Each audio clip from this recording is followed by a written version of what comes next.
Well, good morning, everybody, and happy Friday, man. We hope that you have had a fantastic week this week and that everything finds you and your family well here coming toward the weekend. We just got one more work day to get through, and the weekend's here. The best part of the weekend, Sunday. So we're hoping that you're planning to join us on Sunday as we are concluding our Proverbs series. And that's going to be an amazing Sunday. Pastor Brett's had some incredible messages as we've gone through this Proverbs series, and we hope that you have been joining us and are going to join us this coming Sunday.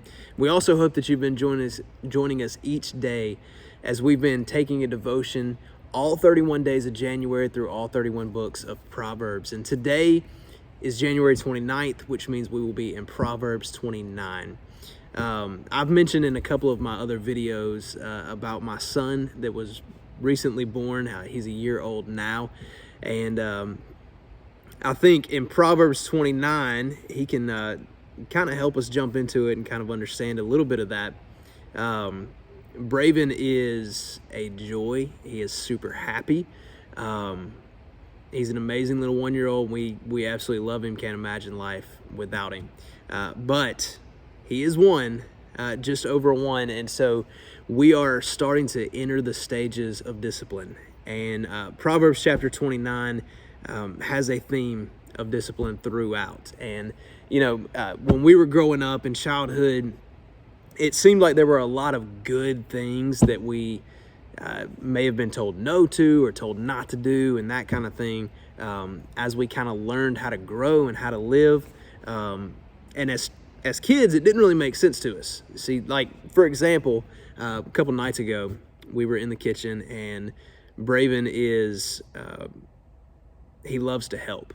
He loves helping in every aspect. So we vacuum the floor. He wants to be in our arms, vacuuming the floor with us. When we're cooking, he wants to be stirring a pot or something like that. So we give him a spoon, a little bowl, let him think he's helping.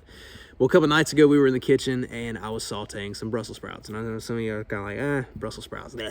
All right, look, they were fantastic, but that's a whole nother topic and subject. But I was sauteing some Brussels sprouts, and Braven was sitting on the counter beside me as I was doing it. And of course, I had him a distance away from the stove as I was doing that. And like I said, he likes to help. And so as he would see me stirring the Brussels sprouts, he would want to stick his spatula he was playing with. He would want to stick it in there and stir them and all that. Well, he kept getting close, and I had to keep telling him no and everything. And he kind of would reach over and all that. I'd have to tell him no, move him away. Well, eventually, I had to tell him no and completely pull him off the counter because he just kept going too close to it, and I didn't want him to get burned. Now, he obviously didn't like that. He pitched him a little 1-year-old fit that lasted about 10 seconds, and then he was on to the next thing. But nonetheless, he didn't like it, but he didn't understand exactly what it was. And what I was trying to teach him was, I'm trying to keep you from being hurt. I'm trying to help you in your life. The stove's hot. You touch that, you're going to get burned, son.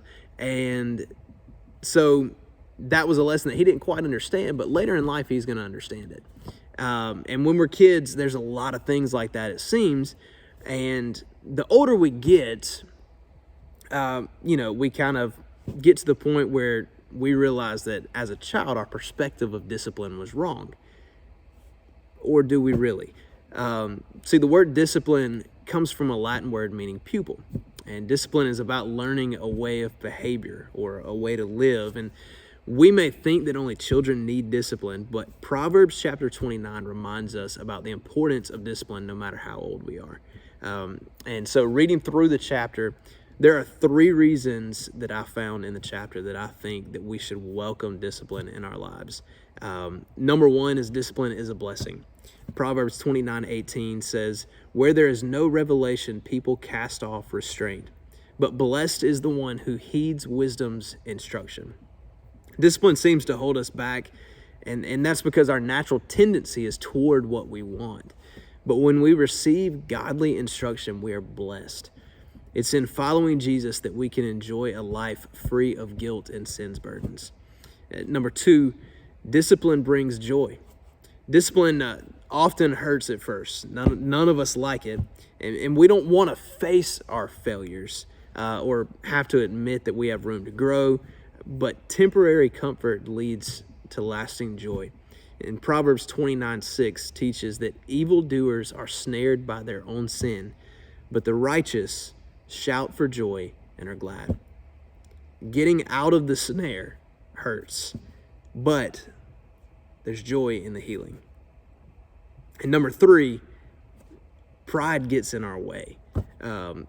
When we experience correction or conviction, we tend to pretend that we're okay with the way that we are. And Proverbs 29:23 reminds us that pride brings a person low, but the lowly in spirit gain honor.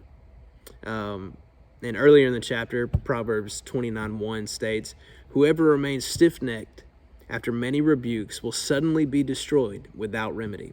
Resisting discipline because of pride puts us in danger. And we have to humble ourselves to allow discipline to change us. And so with that, there are 3 things that I would ask all of us to reflect on today, because discipline is such an important part in growing, not only as people, but also in our relationship with Christ. So number 1 question to ask yourself today is, are you still thinking like a child, believing that discipline is useless and restrictive, or are you looking at discipline with a biblical perspective? Question number 2, when is the last time a friend offered advice concerning an area where you needed change, and what was your response? And let me stop right there. If you don't have people in your life that will offer biblical and godly counsel to you in the right way in areas that they see you maybe go in the wrong direction or things that you can improve on in your life, if you don't have people like that you've surrounded yourself with, you need to find some, because those are some of the most amazing people you'll have in your life. You may not always like what they have to say, but they're going to make you a better person. And then the third question is, how has God been disciplining you, and are you allowing him to change you? Discipline can come in many forms, but if we don't allow the discipline to change us, we're just as foolish as we were before. So I hope this finds you well this Friday. I hope this gives you some good stuff to reflect on. And I hope the rest of your Friday is incredible. We look forward to seeing you on Sunday, whether that's in person or online. So have a great rest of your day, and we will see you later.